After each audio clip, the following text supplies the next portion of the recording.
వనపర్తి జిల్లా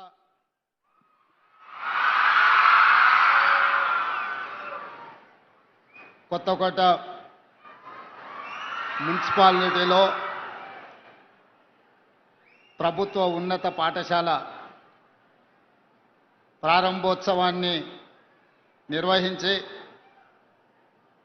ఈ కార్యక్రమానికి అధ్యక్షత వహించిన మీ అభిమాన శాసన సభ్యులు జి మధుసూదన్ రెడ్డి గారు, ఈ కార్యక్రమంలో నాతో పాటు ముఖ్య అతిథులుగా విచ్చేసిన మిత్రులు సహచర మంత్రివర్గ సభ్యులు దుద్దిల్ల శ్రీధర్ బాబు గారు, మరో సహచర మంత్రివర్గ సభ్యులు జూపల్లి కృష్ణారావు గారు, ఇంకో సహచర మంత్రివర్గ సభ్యులు వాకిటి శ్రీహరి గారు, Telangana state government planning commission vice chairman పెద్దలు డాక్టర్ జిల్లెల చిన్నారెడ్డి గారు, నాగర్ కర్నూలు పార్లమెంట్ సభ్యులు మిత్రులు డాక్టర్ మల్లు రవి గారు, వనపర్తి శాసన సభ్యులు మిత్రులు మేఘారెడ్డి గారు, మరో శాసనసభ్యులు నాగర్ కర్నూలు డాక్టర్ రాజేష్ రెడ్డి గారు, షాద్నగర్ శాసనసభ్యులు ఈర్లపల్లి శంకర్ గారు, గద్వాల్ శాసనసభ్యులు బండ్ల కృష్ణమోహన్ రెడ్డి గారు, అదేవిధంగా తెలంగాణ స్పోర్ట్స్ చైర్మన్ మిత్రులు శివసేనారెడ్డి గారు, మరో కార్పొరేషన్ చైర్పర్సన్ సరిత తిరుపతయ్య గారు, మిత్రులు ఏఐసిసి కార్యదర్శి మాజీ శాసనసభ్యులు సంపత్ కుమార్ గారు, జిల్లా కలెక్టర్ గారు, జిల్లా ఎస్పీ గారు, వివిధ శాఖలకు సంబంధించిన అధికారులు, ముఖ్యంగా విద్యాశాఖకు సంబంధించిన అధికారులు, గర్ల్స్ హై స్కూల్ కొత్తకోట సిబ్బంది, కొత్తకోట మండలం నుంచి విచ్చేసిన వేలాది మంది విద్యార్థులకు మనస్ఫూర్తిగా అభినందనలు తెలియజేస్తున్నా, శుభాకాంక్షలు తెలియజేస్తున్నా. ఈనాడు చదువే మన జీవితంలో వెలుగులను నింపుతుంది, చదివే మన జీవితంలో మార్పును తెస్తుంది, చదివే మన భవిష్యత్తును నిర్ణయిస్తుంది, చదివే మన గ్రామంలో మన ప్రాంతంలో మన ఆత్మ గౌరవాన్ని నిలబెడుతుంది. ఈ చదువే మన తల్లిదండ్రుల కళ్ళల్లో ఆనందాన్ని నింపుతుంది. ఈనాడు ఆ ఆనందాన్ని నింపడానికి అవసరమైన ప్రభుత్వ పాఠశాలలు గత 10 సంవత్సరాల నిర్లక్ష్యం వల్ల అనాథలుగా ప్రభుత్వ పాఠశాలల్లో చదువుకునే విద్యార్థులు తీవ్రమైన ఇబ్బందులను, తీవ్రమైన కష్టాలను ఎదుర్కొన్నారు. అందుకే తెలంగాణ రాష్ట్రంలో ప్రజాపాలన ప్రభుత్వం ఏర్పాటు చేసిన తర్వాత డిసెంబర్ 7, 2023 నాడు బాధ్యత స్వీకరించిన తర్వాత ప్రభుత్వంలో చాలా కీలకమైన శాఖలు, రెవెన్యూ కావచ్చు, ఫైనాన్స్ కావచ్చు, ఐటీ అండ్ ఇండస్ట్రీస్ కావచ్చు, ఇరిగేషన్ కావచ్చు, రకరకాల పెద్ద పెద్ద శాఖలు ఉన్న అనుభవం కలిగిన సీనియర్లకు ఈ శాఖలను కేటాయించి తెలంగాణ విద్యాశాఖను ముఖ్యమంత్రిగా నేను నా దగ్గరే పెట్టుకున్నా. ఆనాడు చాలామంది మీరు revenue, finance, IT and industries లాంటి శాఖలు తీసుకుంటే బాగుంటుంది కదా, ఎవరైనా ముఖ్యమంత్రులు ఈ విధంగానే తీసుకుంటారు, గతంలో ఉన్న పాలకులు రెవెన్యూ, ఫైనాన్స్ లేదా ఐటీ అండ్ ఇండస్ట్రీస్ ముఖ్యమైన శాఖలన్నీ వాళ్ళ దగ్గరనే పెట్టుకున్నారు, వాళ్ళ కుటుంబ సభ్యుల దగ్గరనే పెట్టుకున్నారు, మీరెందుకు విద్యాశాఖను పెట్టుకున్నారని నన్ను చాలామంది అడిగినారు. నేను ఒకటే సమాధానం చెప్పిన, ఆనాడైనా ఈనాడైనా ఈ తెలంగాణ రాష్ట్ర భవిష్యత్తు ప్రభుత్వ తరగతి గదుల్లోనే ఉందని నేను సంపూర్ణంగా విశ్వసిస్తున్నా.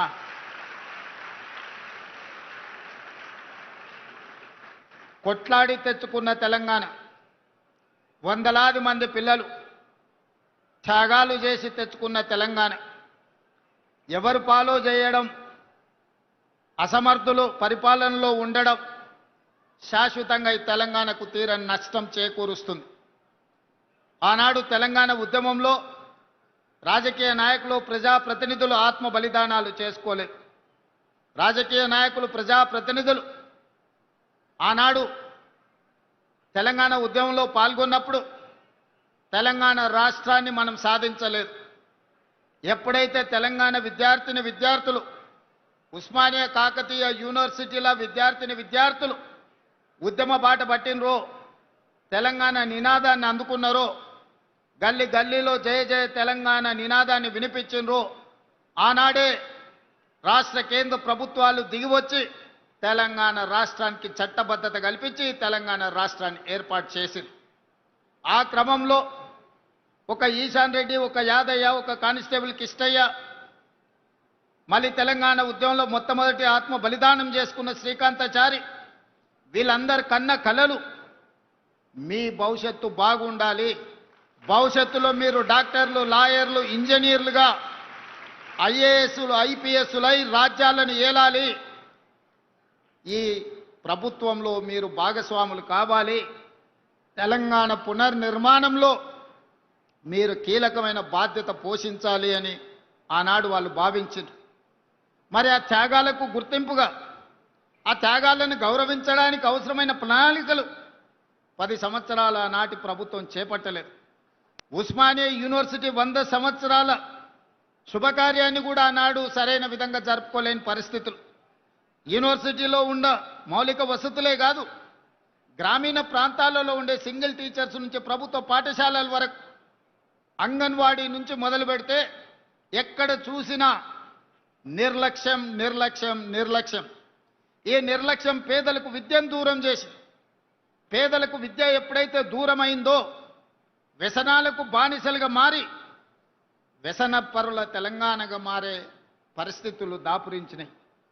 అందుకే వీటన్నిటిని దృష్టిలో పెట్టుకొని ఈనాడు ఇక్కడున్న మా టీచర్లకు, నిరంతరం తెలంగాణ ప్రతిష్ట పెంచడానికి పనిచేస్తున్న మా ఉపాధ్యాయులకు ఒక అంశాన్ని నేను గుర్తు చేయదలుచుకున్నా. ప్రభుత్వ పరంగా 26,000 పాఠశాలలు ఉంటే ఈ 26,000 పాఠశాలల్లో 18 లక్షల మంది విద్యార్థులు చదువుకుంటున్నారు. కానీ అదే ప్రైవేట్లో 11,000 పాఠశాలలు ఉంటే 33 లక్షల మంది విద్యార్థులు చదువుకుంటున్నారు.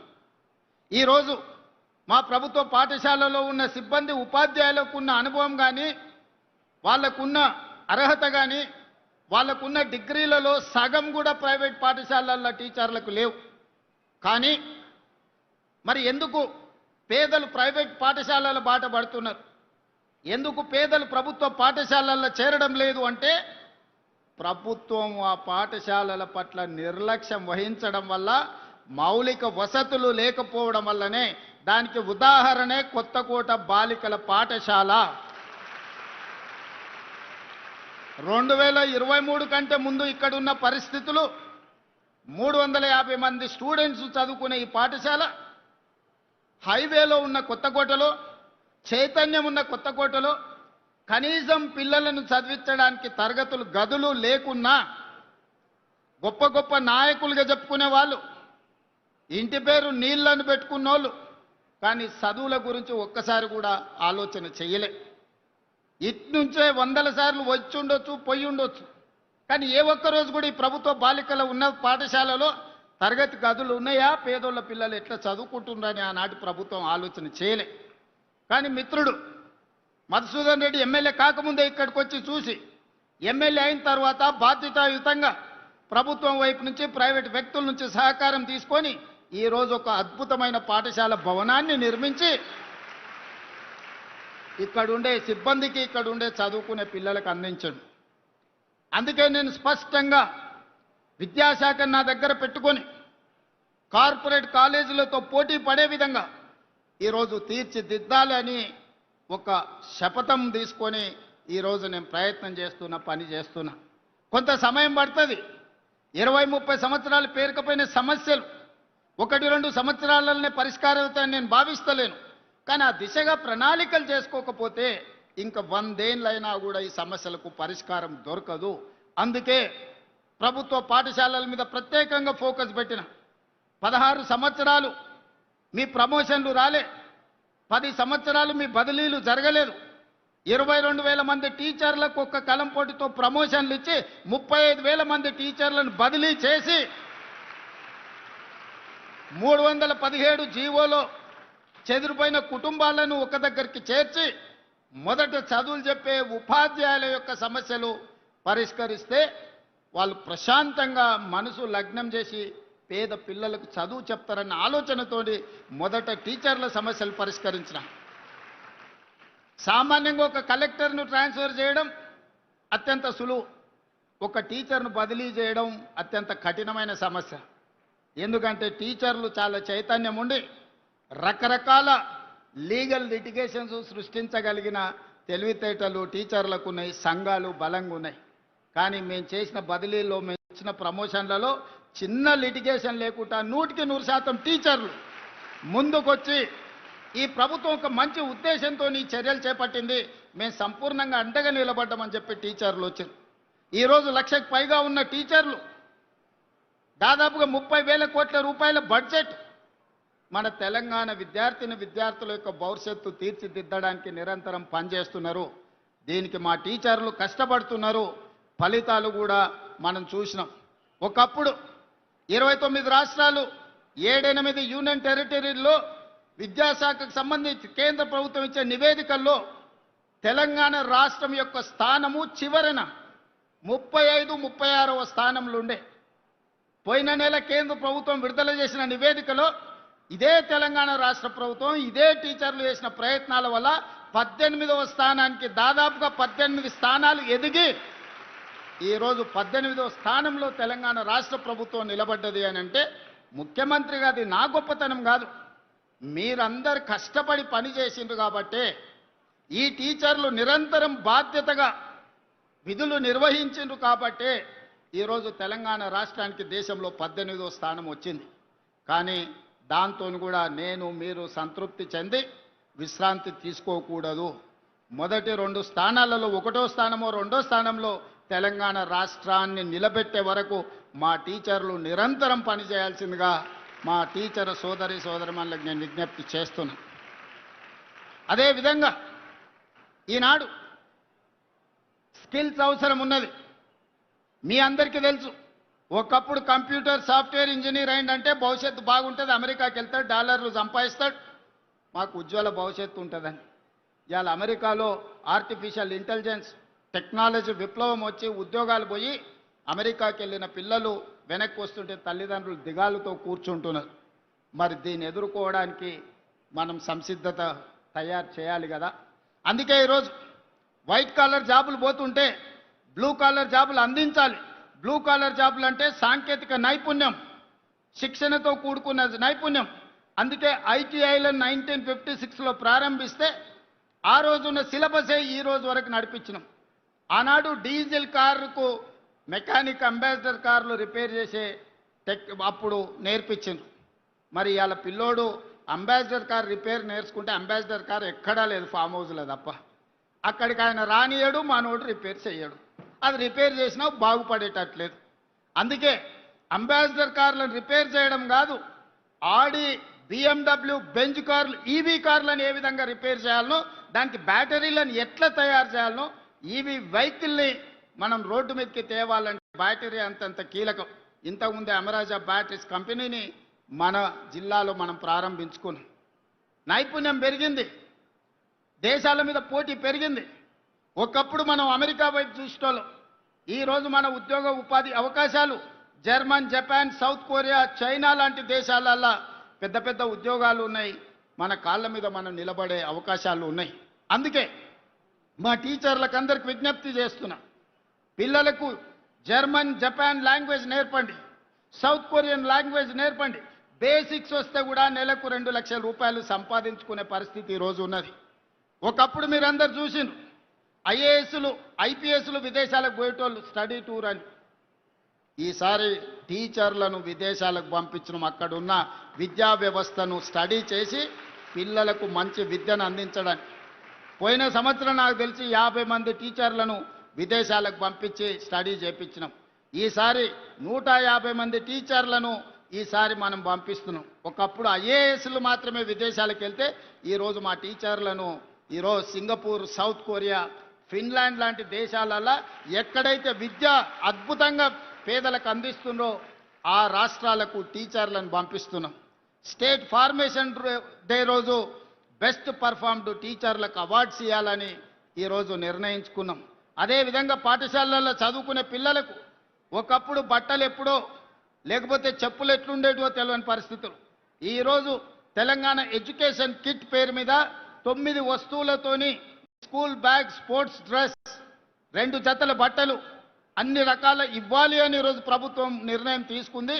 దానికోసం దాదాపుగా 1000కి పైగా కోట్ల రూపాయలు ఖర్చు పెట్టి జూలై ఎండింగ్ 15th ఆగస్టు లోపల 27,50,000 మంది విద్యార్థులకు ప్రతి ఒక్కరికి 9 వస్తువులతో తెలంగాణ ఎడ్యుకేషన్ కిట్ 15 ఆగస్టు లోపల మీకు ఇవ్వబోతున్నాము. 27.5 లక్షల మంది విద్యార్థుల అభిప్రాయం వాట్సాప్లో లోడ్ చేసి మీకు వచ్చిన వస్తువులు బాగున్నాయా, బాగలేవా, మీ అభిప్రాయాలు చెప్పే విధంగా ఈరోజు విద్యాశాఖను తీర్చిదిద్దుతున్నాం. అందుకే మిత్రులారా, ఎవరైనా మిమ్మల్ని ప్రభుత్వ పాఠశాలలో చదువుకుంటే ఏమవుతారు, గవర్నమెంట్ స్కూల్కి వెళ్తే ఏం కారు కదా అని చెప్తుంటారు. మీరు ఒక్క మాట చెప్పండి, ఆ విధంగా మాట్లాడే బంధువులకైనా మిత్రులకైనా ఎవరికైనా ప్రభుత్వ పాఠశాలలో చదువుకుంటే తెలంగాణ రాష్ట్రానికి ముఖ్యమంత్రి కావచ్చని నన్ను చూపించండి. నేను ఎక్కడి నుంచో ఊడిపడలే, నేను ఆకాశంలో నుంచి అద్భుతంగా కిందికి రాలే. ఇక్కడనే పక్కలో ఉన్న వనపర్తిలో ప్రభుత్వ పాఠశాలలో చదువుకొని తెలంగాణ రాష్ట్రానికి ముఖ్యమంత్రి అయినా ఇది నాకు గర్వకారణం. 1984 ఎన్నికల్లో నా ఇంటర్మీడియట్ ఫస్ట్ ఇయర్లో ఉన్నప్పుడు డాక్టర్ జిల్లెల చిన్నారెడ్డి గారికి యూత్ కాంగ్రెస్ ప్రెసిడెంట్కి ఎమ్మెల్యే టికెట్ ఇస్తే చిన్నారెడ్డి గారిని గెలిపించండి అని ఈ కొత్తకోట నుంచి మొదలు పెడితే ఈ నియోజకవర్గం మొత్తం గోడల మీద రాసి చిన్నారెడ్డి గారిని గెలిపించండి అని ఎన్నికల్లో ప్రచారం చేసిన నేను. ప్రభుత్వ పాఠశాలల్లో ఎవరైనా చిన్న చూపు చూస్తే వాకిటి శ్రీహరి గారిని, జూపల్లి కృష్ణారావు గారిని, డాక్టర్ జిల్లెల చిన్నారెడ్డి గారిని మీరు చూపించండి. ప్రభుత్వ పాఠశాలలో చదువుకుంటే మంత్రులే కాదు డాక్టర్లు కావచ్చు, రాణించవచ్చు. ఆ పైన ఇంకేదన్నా మాట్లాడితే మీ రేవంత్ అన్నను చూపించండి, తెలంగాణ రాష్ట్రానికి ముఖ్యమంత్రి అవుతాడని. ఈ ప్రభుత్వ పాఠశాలలే తెలంగాణ పునర్నిర్మాణంలో అత్యంత క్రియాశీలక పాత్ర పోషించాలి. ఈ ప్రభుత్వ పాఠశాలల నుంచి వచ్చిన ఈ పిల్లలే డాక్టర్లు, లాయర్లు, ఇంజనీర్లుగా, సైంటిస్టులుగా రాణించాలి. ఈరోజు పలుగు పారబట్టిన ఈ చేతులే కలం బట్టాలి, తెలంగాణ తలరాతను మారవాలి. 3 ఎకరాల భూమో, ఇందిరమ్మ ఇల్లో, షాదీ ముబారకో మన భవిష్యత్తులో కొంతనే మేలు చేస్తాయి. కానీ ఈరోజు మీరు చదువుకుంటున్న ఈ చదువు, ప్రభుత్వం అందిస్తున్న ఉదయం పూట పెట్టే టిఫిన్ కావచ్చు, మధ్యాహ్నం పెట్టే భోజనం కావచ్చు, దీన్ని పూర్తిగా సద్వినియోగం చేసుకొని చదవండి, రాణించండి. రాణిస్తే ఉజ్వల భవిష్యత్తు ఉంటుంది. మన భవిష్యత్తుకు చదువు ఒక్కటే మన జీవితాన్ని వెలుగులు నింపుతుంది. అందుకే ఇక్కడికి వచ్చిన ప్రతి విద్యార్థులకు నేను చెప్పదలుచుకున్నది ఒకటే. ఇవాళ మనం స్పోర్ట్స్ పాలసీ తీసుకొచ్చినాం. ఒకవేళ చదువులో రాణించకపోతే క్రీడల్లో రాణించండి. సిరాజుద్దీన్ వరల్డ్ కప్ క్రికెట్లో సాధించిన సిరాజుద్దీన్ చదువుకున్నది ఇంటర్మీడియట్ ఫెయిల్, 10th పాస్ అయి ఇంటర్ ఫెయిల్ అయింది. అతనికి ఒక రకంగా చూస్తే కానిస్టేబుల్ ఉద్యోగానికి కూడా అర్హత లేదు. కానీ అదే సిరాజుద్దీన్ క్రీడల్లో క్రికెట్లో రాణిస్తే గ్రూప్ 1 DSP జాబు చట్టాన్ని మొత్తం సవరించి తెలంగాణ రాష్ట్రం ఉద్యోగం ఇచ్చింది. నిఖత్ జరీన్ మైనారిటీ అమ్మాయి, తండ్రి ఆర్థిక పరిస్థితి లేదు, నిజామాబాద్ టౌన్లో అత్యంత వెనుకబడిన కుటుంబం. కానీ అమ్మాయి బాక్సింగ్లో ఛాంపియన్షిప్ సాధిస్తే గ్రూప్ 1 DSP జాబ్ నిఖత్ జరీన్కు తెలంగాణ రాష్ట్ర ప్రభుత్వం ఇచ్చింది. దీప్తి జువాన్జీ పారా ఒలింపిక్స్లో మెడల్ సాధిస్తే గ్రూప్ 2 జాబ్ ఇచ్చినాం. ఇట్లా చాలా మందికి మొన్న ఈషా సింగ్కు 3 కోట్ల రూపాయలు ఇచ్చినాం షూటింగ్లో గోల్డ్ మెడల్స్ సాధిస్తే.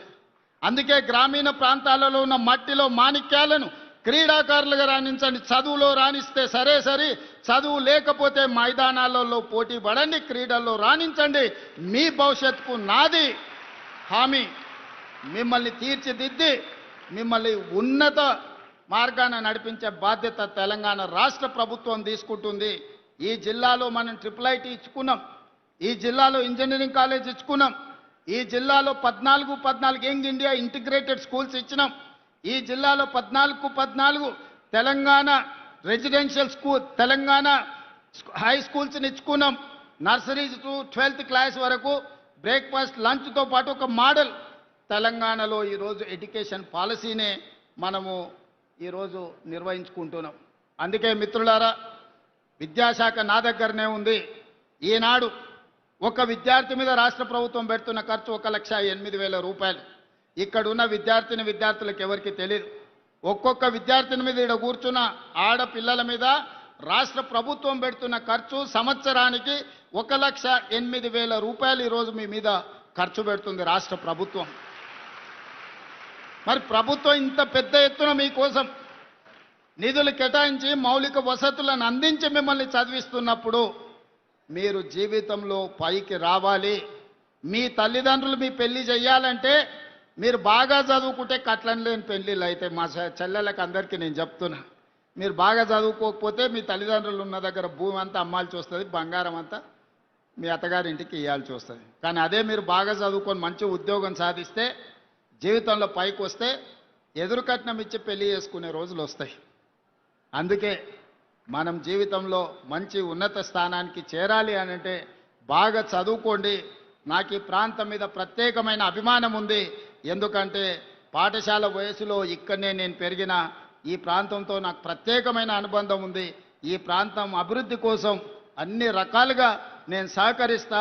మహబూబ్ నగర్ కోసం education, irrigation and industrialisation policy తీసుకొచ్చి ఈ జిల్లాలో ఉండే సమస్యల్ని శాశ్వతంగా పరిష్కరించి మనల్ని ఎవరో దత్తత తీసుకోవడమే కాదు, ఈ తెలంగాణ రాష్ట్రాన్నే పాలమూరు బిడ్డలు దత్తత తీసుకొని అభివృద్ధి పదం వైపు నడిపిస్తారని ఆత్మ గౌరవంతో తలెత్తుకునే విధంగా రాష్ట్రంలో పరిపాలన చేసి చూపిద్దాం.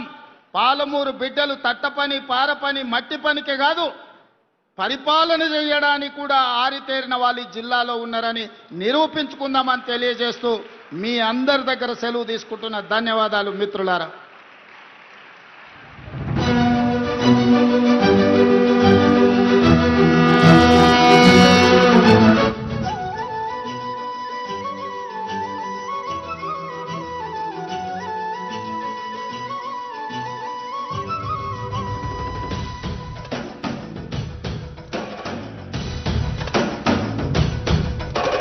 పాలమూరు జిల్లాల కొండరెడ్డిపల్లె, కొండరెడ్డిపల్లె, కొండరెడ్డిపల్లెలో కొన్నదొక తల్లి, కొన్నదొక తల్లి.